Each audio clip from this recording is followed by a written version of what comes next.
Linda, we're here to talk about the book you've done with Stephen Meisel, a book that I have been waiting for probably 30 years. And it's everything that I could ever have wanted to celebrate your career and your collaboration. But there's something you said once that's a great starting point, because it kind of shapes how I have always felt about your work. You said, I wasn't discovered, I chose. And I'd love you to explain that for us. I really wanted to wear fashion.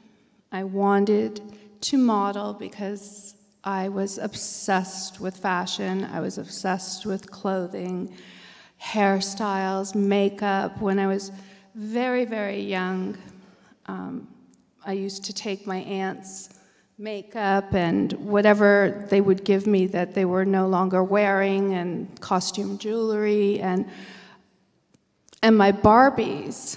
I used to say, I would give them burns because I would dress them and undress them so often.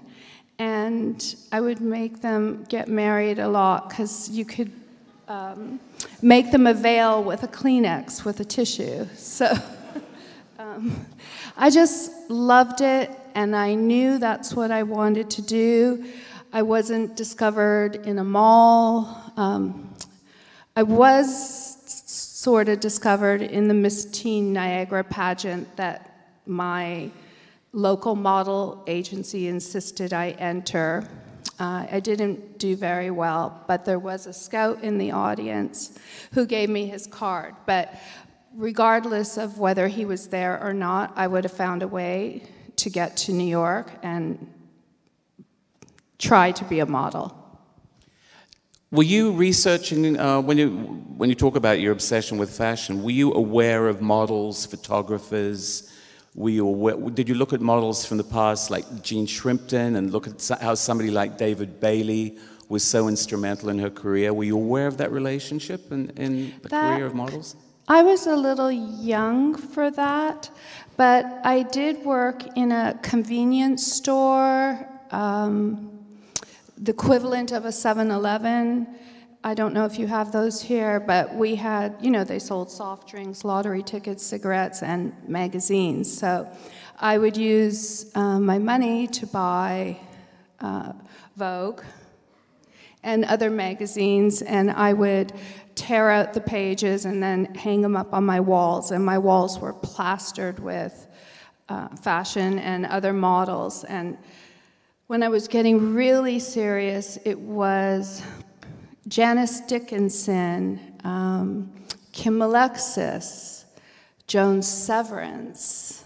There were, I don't know, so many greats, and it was hard to know their names at the time because only if they were on the cover you could read it in the credits, so I could figure out who they were. I knew who Brooke Shields was, who Isabella Rossellini was, but they didn't write about the models so much, and there weren't, we didn't have internet, we didn't have much. We had magazines. And then we were fortunate enough to, I don't know what year they started, we had a couple of shows on television dedicated to fashion shows. We had Fashion File, we had Elsa Clinch. Jeannie Becker. We had Jeannie Becker.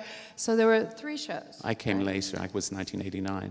Okay. But you weren't aware of photographers at that point particularly. You didn't look at, say, Brooke Shields and see that Richard Avedon had taken her photograph.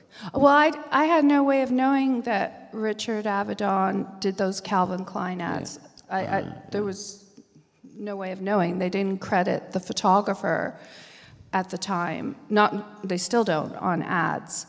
But on editorials, I could read their names. But I wasn't that interested in the photographers. I was more interested in the models and the clothes. So you didn't know Stephen Meisel's name then? I think Stephen wasn't around yet as a photographer when, in 1982, 83, I started 84, 85. And then I modeled and did a lot of catalogs, and I was able to support myself. It was 3 years before I worked for any big photographer or Vogue, any Vogue. So the day that you went to the clinic for your first encounter, his studio was called The Clinic, wasn't it, on Park Avenue? Did he have that then? How did that come about? So American Vogue, after 3 years of me being a model, finally noticed me, and it was at a time when they would book 3, 4, 5, 6, 8 models for the same session, and they would have us all do our hair and makeup and put on a robe and wait. And you were possibly called to get dressed and do a photo.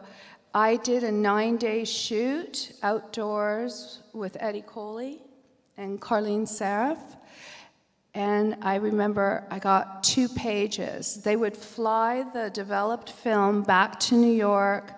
They would look at it, say, reshoot it. It was just, somebody was actually flying with the rolls of film. And then I got booked with somebody else, and then also they booked me with Stephen Meisel, and I remember flying over from Paris, and I just had my fingers crossed saying, I hope he likes me.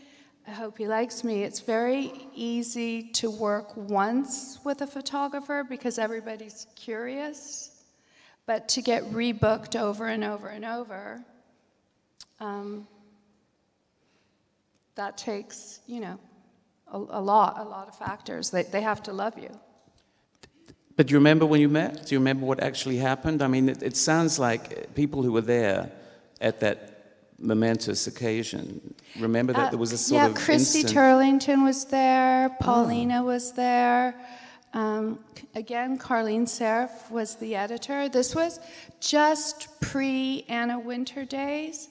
And I remember I finally got dressed, and Stephen asked me, I was on the set, and he came up to me and he asked me, do you think you could walk across the set and hit that mark, the X, in focus? And I thought it was a trick question. I didn't know what he... And I said, yeah, I can do it. And he said, like a big stride with lots of energy. And I said, yeah, I can do that. And I did it. And I just remember him and Carlene were getting very excited. But at the same time, they kept talking about my knees and my legs. And I was like, oh, no. I was teased my whole life about my knees and my legs because they were so thin. And so I thought they didn't like them. But they actually did. And then they were talking about my gums, and I'm like, why are they talking about my gums? And they're like, the color of your gums, and they're so shiny. And I'm like, wow.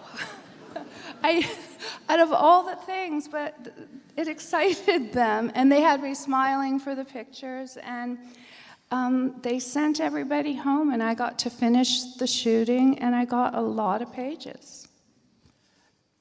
He had long hair. He was extremely beautiful.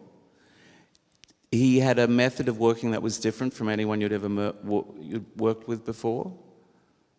Well, all photographers have different methods. Oh, some methods are so painful for, like, no reason. It's like, they put too much thought into it. They're insecure. Like, what I love about Arthur Elgort is he has 6 different cameras hanging off of him, and he just shoots all of them. And if he gets the shot, he always gets something, and it's fun. But he thinks standing there, you're missing the shot. So he just uses whatever camera's in his hand. And some other photographers, it's just, I don't know, it becomes painful. With Stephen, he would take a Polaroid, a lot of photographers work this way, and then look at the Polaroid and build on that to see what could be improved, what we could do better, give up on it, whatever. And once it looked exactly how he wanted it to look, and that included the lighting, there was no retouching. So the lighting had to be beautiful, the reflectors had to be held correctly. They didn't fix the clothes in post-production. There was no post-production. Don't get me started on that. Today, everything is post-production. It's like I'm not even needed, you know? They just say, don't worry, we'll fix that later. Don't worry. I'm like, my eyelash is hanging off. And they're like, don't worry, we'll fix that later, you know? I spilled my water. No, don't worry. So everything you saw is what you got. And that was, the retouching was like done on the set. Like we made it perfect on the set. And once he liked his Polaroid, he would pop 3 rolls of film in, bang them out, done, change. But with you, he had a particular, he talks about Joseph von Sternberg and Marlene Dietrich as being that combination of the photographer and the model who knew exactly how to interpret what the photographer wanted, almost before he knew, you knew what Stephen wanted. There's almost a mental telepathy. Like, I look at him while he's shooting me, and sometimes I just by a little gesture he does, I know what he's looking for to tweak it. And then sometimes I could tell that, well, we've got that, so I might go somewhere else or do something completely different, and he'll get excited by that. I don't know, I could just tell what he wants. Like, we feed off of each other. And he's really never let me down. I trust him. Like, if I'm going to make a silly face, it's not going... There's, you know, you can make faces, but you still have to look beautiful. And I've made a lot of faces with him, because you can make faces and look pretty bad.